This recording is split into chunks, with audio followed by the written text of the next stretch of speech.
Jessica Harmon's fingers were shaking as she adjusted the volume on her sound system bass.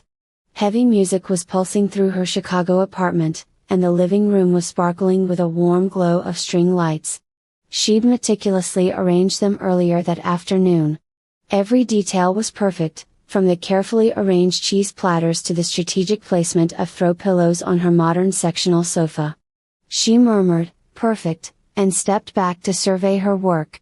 The clock on her wall read 7:45 p.m. It'll be 15 minutes until her guest arrives for the girls' night. Her phone buzzed with a text from Riley Ford, her best friend since their playground days. "They're running 5 minutes late. Traffic's awful on Michigan Avenue." Jessica smiled, typing back, "No worries. Just means more profit for me." Waves past her shoulders, the dress hugging her curves in all the right places. Perhaps a bit too snug for a casual girls' night, but Jessica had always believed in making an entrance. The doorbell chimed, and she opened the door to find her colleague Amanda clutching a bottle of wine and wearing an apologetic smile. "I know you said not to bring anything, but I couldn't help myself." "You know me too well," Jessica laughed, pulling her in for a hug. Her friend into a hug, come in, within the hour. Her apartment buzzed with the energy of 8 women, all professionals in their early 30s, all clutching drinks and trading stories about their weeks. Riley arrived last. She'd swapped her scrubs for dark jeans and a flowing top. Her practical nurse's demeanor was softened by the glass of wine. Jessica immediately pressed her hand. "Jess, you've outdone yourself," Riley said, darkly. Jessica scanned the room, but I wasn't surprised. "Have you ever done anything halfway?" As the night went on and the wine flowed, Jessica found herself drinking more than usual each time her glass emptied. Someone was there to fill it again. The music grew louder, the laughter more boisterous, and the stories more intimate. By 11, Amanda's phone went off. "Oh my God guys, remember that cute bartender from last weekend? His friend Trent is having a party nearby and invited us over." A chorus of excited squeals filled the room. Jessica hesitated for a moment, thinking of Jason at home with their daughter Lila. He'd been working late recently, buried in work projects. Their conversations were becoming shorter and more perfunctory. The thought of his distant behavior these past months made her drain her glass. "Let's do it," she said, ignoring Riley's concerned look. "This part is just getting started." The group piled into ride shares, giggling and swaying. Jessica found herself squished between Amanda and a woman she'd just met named Sarah. The city lights blurred past her window as they headed to their next destination. Trent's apartment was bigger than Jessica's, already packed with people when they arrived. The host, tall, dark-haired and wearing a knowing smirk, greeted them at the door. His eyes lingered on Jessica.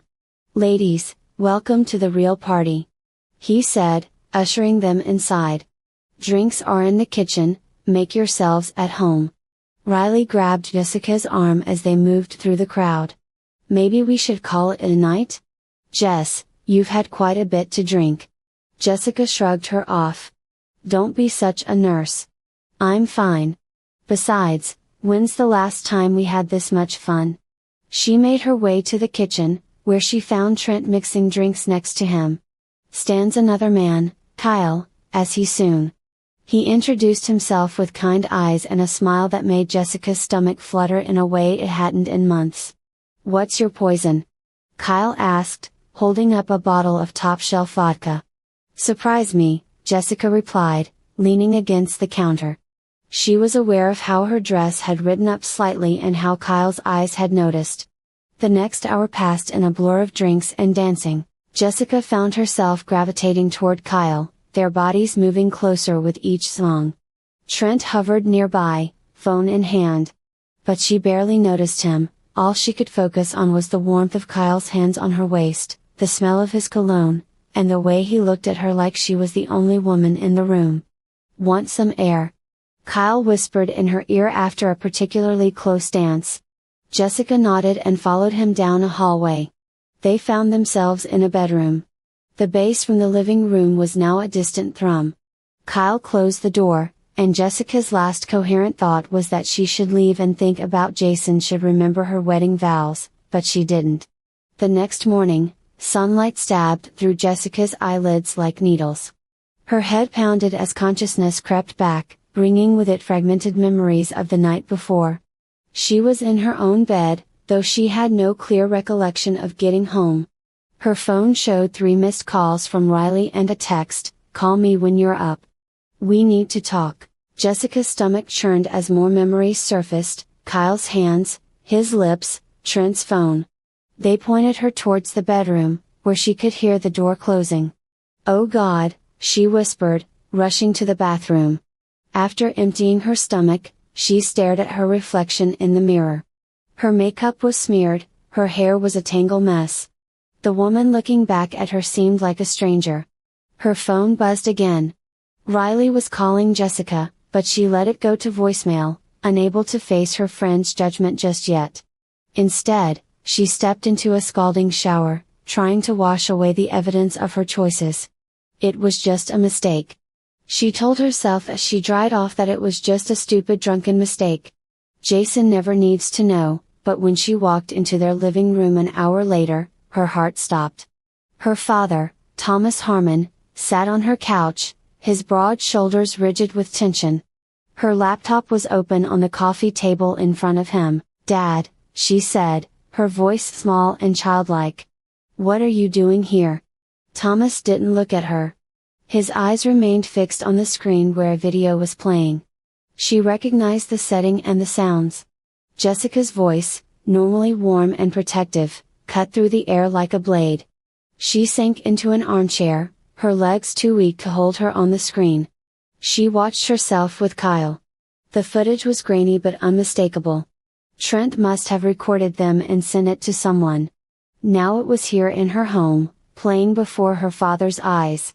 Thomas finally looked at her. His face was a mask of disappointment and barely controlled anger. "I raised you," he said. "Better than this," he said, each word deliberate and heavy. "Your mother and I taught you about family, about honor, about commitment." "Dad," Jessica began, but he held up a hand. "Do you have any idea what you've done?" he asked. He reached into his jacket and pulled out a manila envelope. "Your husband came to me this morning. He showed me this video and asked for my advice as your father and a former officer of the law." Jessica's heart hammered against her ribs. "Where's Jason?" Thomas tossed the envelope onto the coffee table. It landed with a soft thud, paper spilling out. Divorce papers already bearing Jason's signature. "He's gone." Jessica took Lila to his parents' house. Thomas stood, his imposing frame casting a shadow over her. "You've shamed our family. The daughter I raised would never do such a thing. You know that. You know what you've done. You know what you're doing. You're throwing away your marriage. You're destroying it. Your family." Thomas shook his head. "Jason trusted you. I trusted you. Now look what you've done." He walked to the door, each step heavy with disappointment at the threshold. He paused but didn't turn around.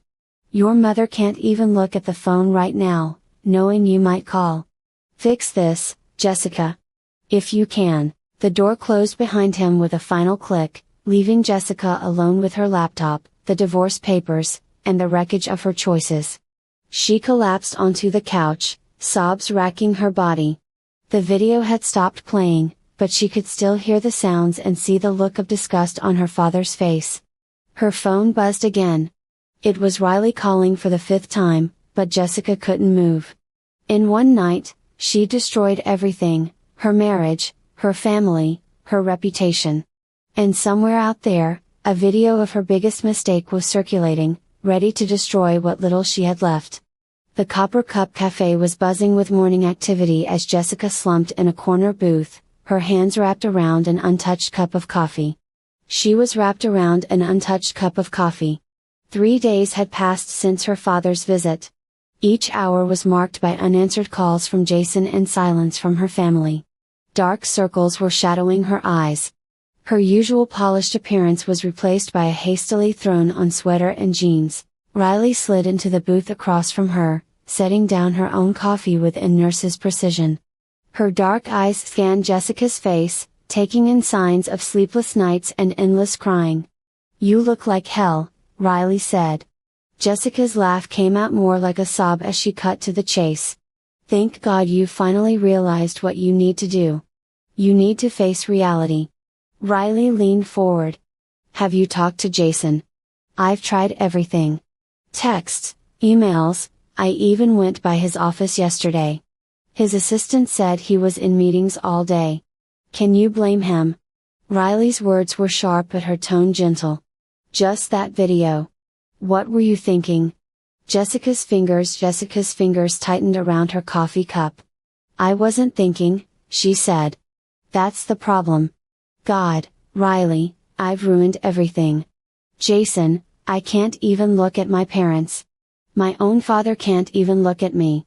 Then he'll never know how much I want to fix it," Riley said firmly. "Go to Jason. Beg if you have to. Show him you're willing to fight. For your marriage. You don't understand the way he looked at me when he found out." Jessica's voice trailed off as the cafe door chimed. She tensed, half expecting Jason to walk in, but it was just another morning customer. Then she had to make him understand. Riley pressed the "Jessica, I know doesn't give oh, come on, you can't be so easily offended. I remember in college when that professor said you'd never make it as an event planner.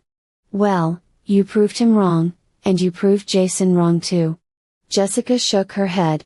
"This is different. I betrayed him. I betrayed our vows." She pulled out her phone and showed Riley the screen. "Look at what people are saying online." Riley took the phone. Her expression darkened as she scrolled through social media comments. The video had spread like wildfire. Each share was accompanied by cruel judgments and mocking remarks. "Delete the apps," Riley said, handing back the phone. "Focus on what matters.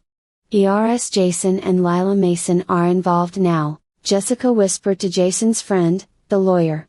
"I got a certified letter this morning. They're pushing for full custody." Riley's coffee cup clattered against its saucer. "They can't do that.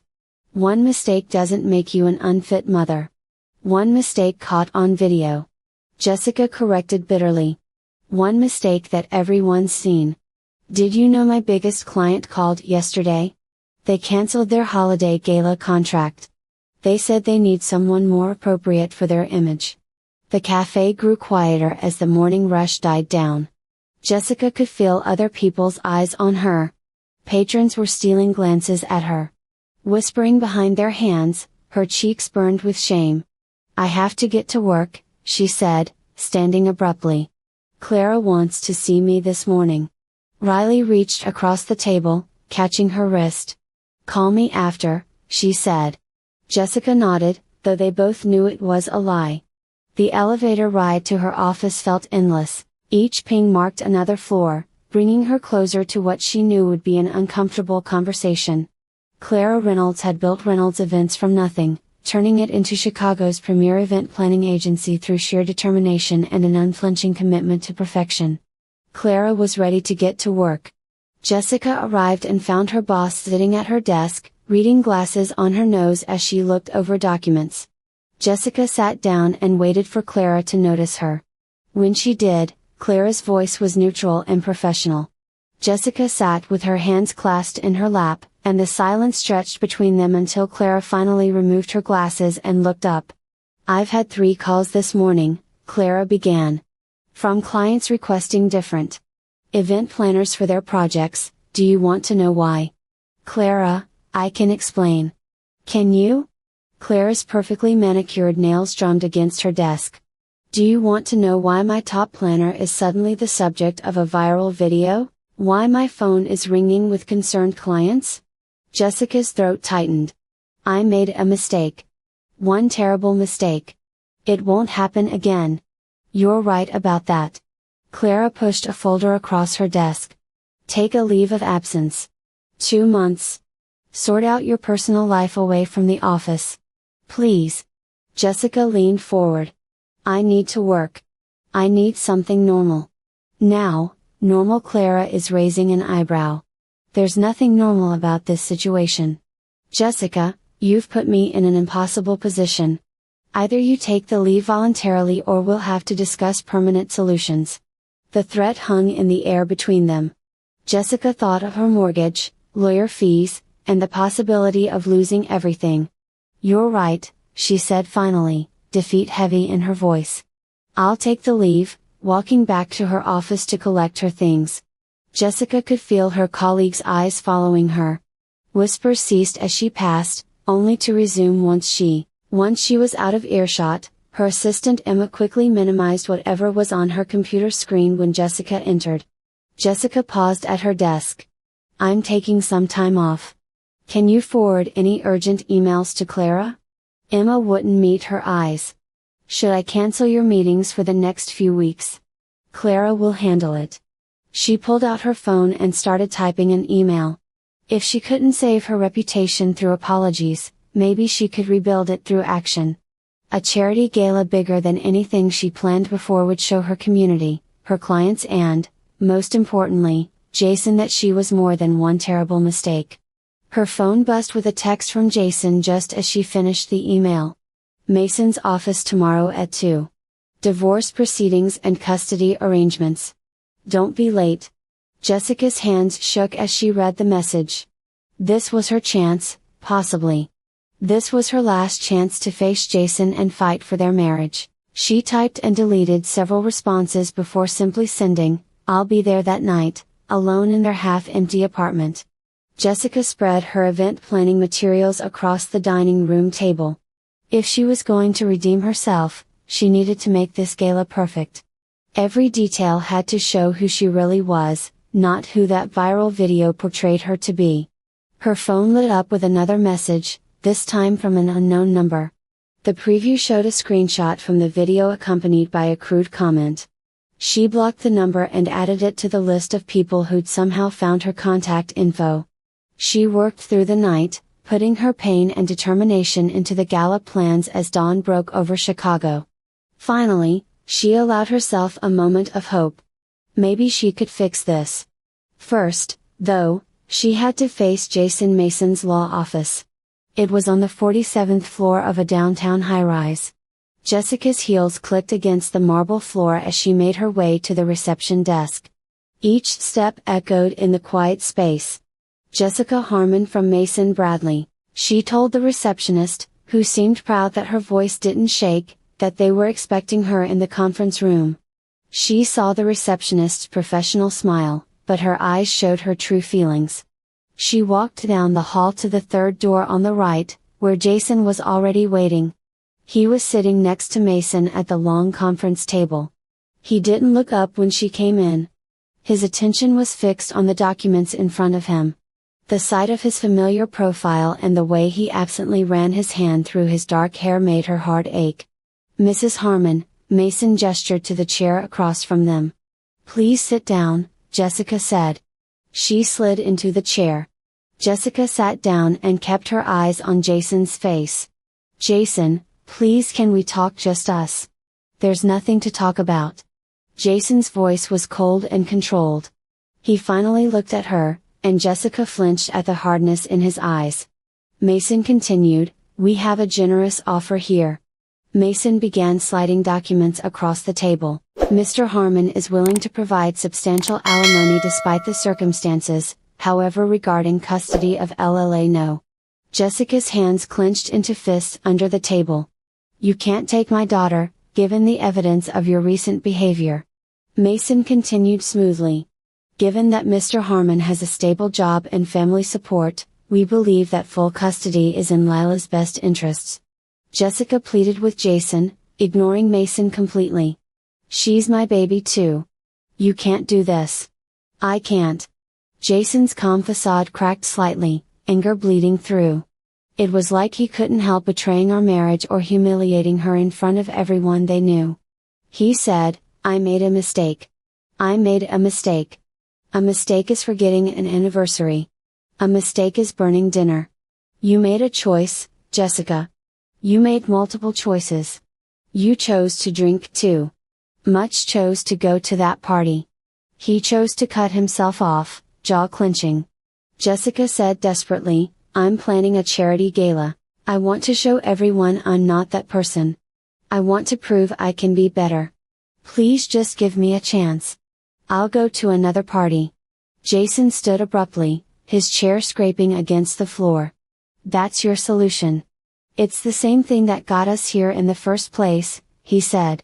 Mason interjected smoothly, "Perhaps we should take a break." But Jason wasn't finished. He leaned across the table, his voice low and intense. "You know what the worst party was," he said. "I was going to surprise you. I had it all planned. We're planning to renew our vows on our anniversary ring, which is still sitting in my drawer at work." He straightened up, adjusting his tie with steady hands. "Mason is handling the rest. I can't be here." Jessica watched him walk out, each step taking him further from their life together. When the door closed behind him, she buried her face in her hands, shoulders shaking with silent sobs. "Mrs. Harmon," Mason's voice was professionally sympathetic. "Shall we continue?" She looked up at him through tear-blurred eyes. "She really wants full custody. Mr. Harmon believes it's best for LLA to have a stable home." Mason shuffled his papers, given the viral nature of the incident and its potential impact on her future. Social development. Jessica stood, gathering her purse with trembling hands. She was determined to answer the charity gala, her last chance to prove to everyone, to Jason, to her parents, that she was more than her worst mistake. But as she stepped out into the bright afternoon sunlight, Jessica wondered if anything could ever make up for what she'd done. The grand ballroom of the Drake Hotel sparkled with thousands of tiny lights. Jessica stood in the center, clipboard pressed to her chest, watching the staff make final adjustments to the table settings. After weeks of planning and calling in every favor, the Redemption Charity Gala was about to begin. Miss Harmon, a young server, approached the florist, who was asking about the stage arrangements. "I'll handle it," Jessica said. She straightened her black evening gown, which was conservative and elegant, chosen specifically to project an image of dignified remorse. Every detail of the evening had been carefully calculated to help rebuild her shattered reputation. Her phone buzzed with a text from Riley W. "Me? There for moral support." Jessica replied quickly, "No need to face this alone. The ballroom doors will open in 30 minutes. She could already hear the murmur of early arrivals in the lobby. Chicago's elite had turned out in force, drawn perhaps by curiosity as much as charity. The Mental Health Awareness Foundation had been skeptical when she first proposed the event, but Jessica's track record and her sizable personal donation had convinced them to take a chance. "Everything needs to be perfect," she muttered, adjusting the centerpiece was a bit askew, and Clara's voice made her jump. Her former boss was standing in the doorway, looking elegant in a deep burgundy dress. It was quite the bold move, Jessica thought. She tightened her grip on her clipboard. She hadn't expected her former boss to show up and miss the spectacle.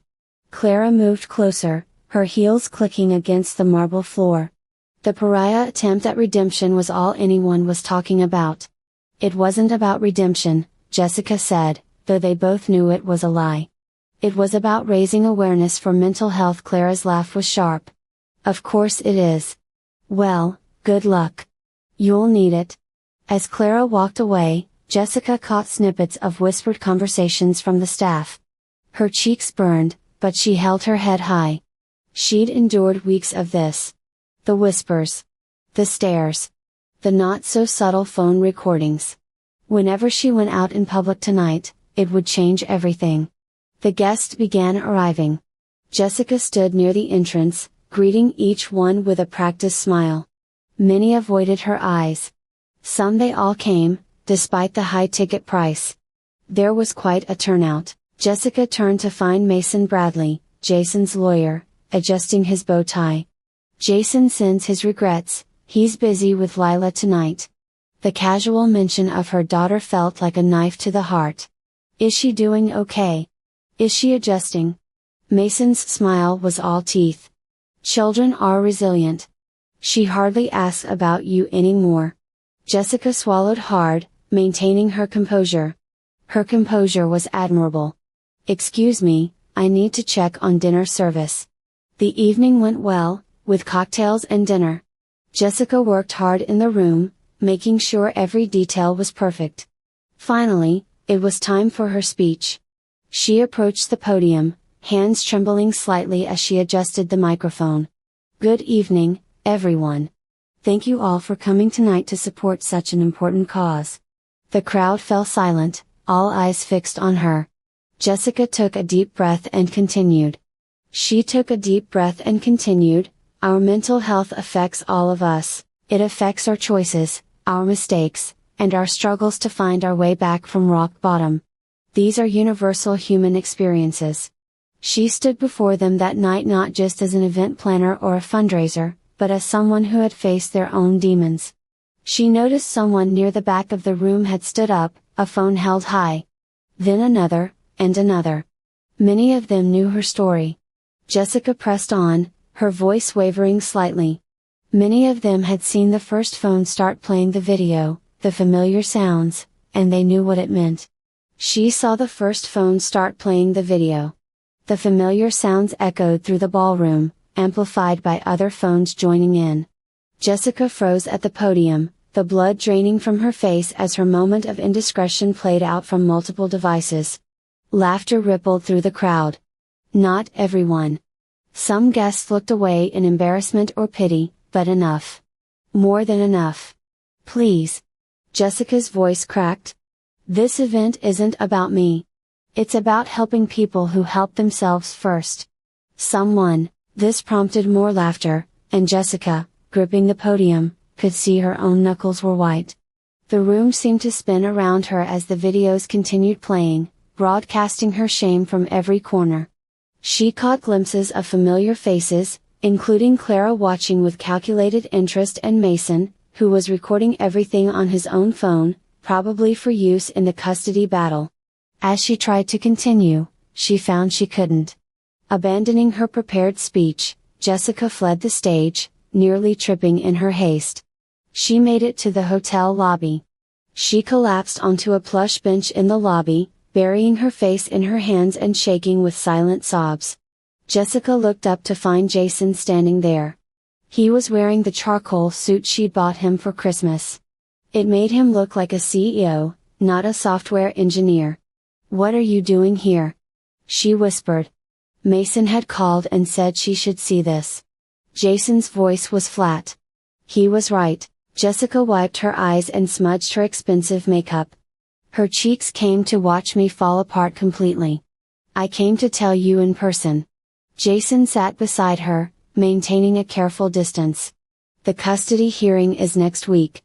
Given tonight's performance, I don't think you'll want to contest my petition for full custody." "Jason, please." Jessica turned to face him. "I know I messed up. I know I hurt you, but Lila needs the ability to do more than she's currently doing." He cut her off.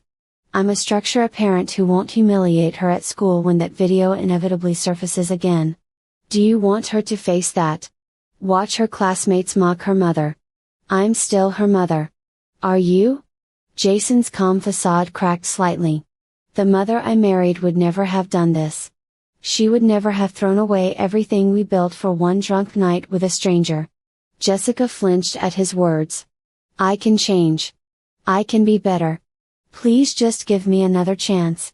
Jason stood abruptly. "Do you know what it's like watching that video spread, having colleagues avoid eye contact? Hearing whispers every time I walk into a room? I'm sorry. Sorry doesn't erase it." His voice rose sharply. Several people in the lobby turned to stare. "Sorry doesn't undo what you did. Sorry doesn't make me stop seeing you with him every time I close my eyes." Tears streamed down Jessica's face. "I love you." "No." Jason's voice turned cold again. "You loved yourself more. You're fun. You're free. Well, you got what you wanted. You're free now." He turned to leave, then paused. "I'll have my lawyer send a final custody agreement tomorrow. Signed. Jessica, don't make this more difficult than it needs to be." Jessica watched him walk away, each step echoing in the elegant lobby behind her. She could still hear laughter from the ballroom and could still imagine the videos playing on countless phones. She somehow made it home, though she couldn't sleep. She couldn't remember the drive. Her apartment felt cavernous, empty of Jason's books and Lila's toys. The photos still hung on the walls, happy moments frozen in time. They mocked her with memories of what she'd lost. She moved like the next day. Sleepwalking Jessica went to Jason's workplace. She knew his schedule and that he took lunch at his desk every Thursday. The security guard recognized her and waved her through with a pitying look that made her stomach churn. The elevator ride to the 14th floor felt endless. When the doors opened, Jessica stepped into the familiar office space. Jason's cubicle was in the back corner, away from the windows. He said it distracted him, and there he was, eating a sandwich while typing. The sight was so normal and so achingly familiar that Jessica was almost tempted to turn back. Jason looked up, surprised, and then replaced by that terrible coldness. "You shouldn't be here," he said. "I had to try one more time." Jessica moved closer, ignoring the stares from his colleagues. "Please, Jason. I'm begging you. Don't take Lilo away." Jason stood gesturing toward an empty conference room. Once inside, he turned to face her. "This is harassment," he said. "I could call security." Jessica was crying. Her mascara was tracking down her cheeks. "Call security," she said. "Call Mason. Call everyone." "I don't care anymore," she said. "I just want my family back." "There is no family anymore," Jason said. His words fell on deaf ears. "You destroyed it, piece by piece, with one bad decision after another. You threw away everything we built. I can rebuild it." "I can," Jason said. "No, you can't. Some things, once broken, stay broken. Trust is one of them." Jessica sank into a conference chair, her strength deserting her. "What about love?" "Love," Jason laughed, but there was no humor in it. "Love died the moment I saw that. I'll always remember it. Every time it resurfaces, every time someone sends me a new link or makes a comment, it's like it's happening all over again. I'll never forgive myself," Jessica whispered. "Good," Jason replied, moving toward the door. "Maybe that's the one thing we still have in common." He left her there alone in the sterile conference room, surrounded by the ruins of her life.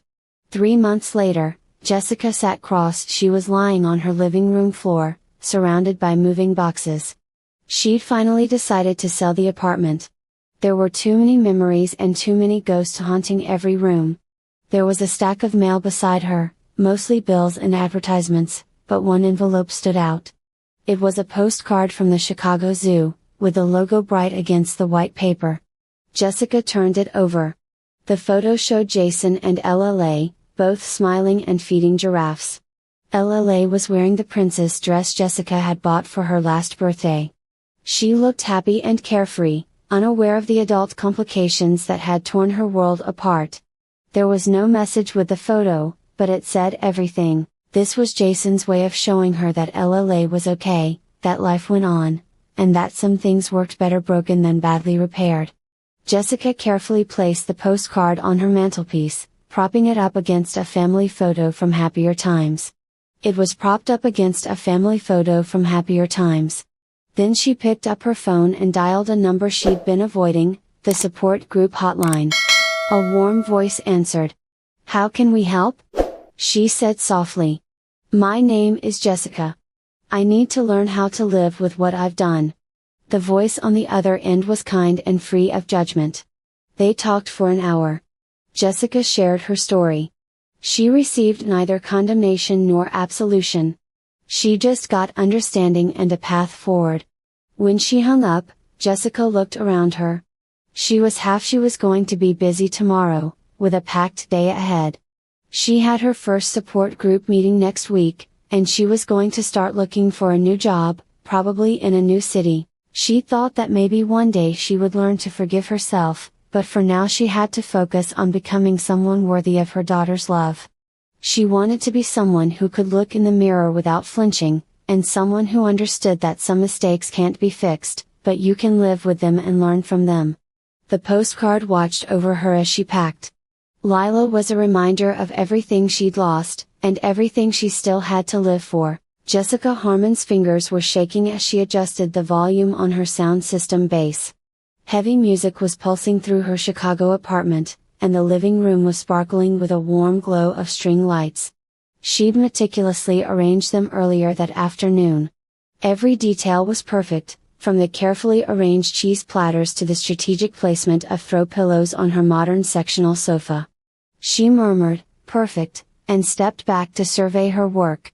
The clock on her wall read 7:45 p.m. It'll be 15 minutes until her guest arrives for the girls' night. Her phone buzzed with a text from Riley Ford, her best friend since their playground days.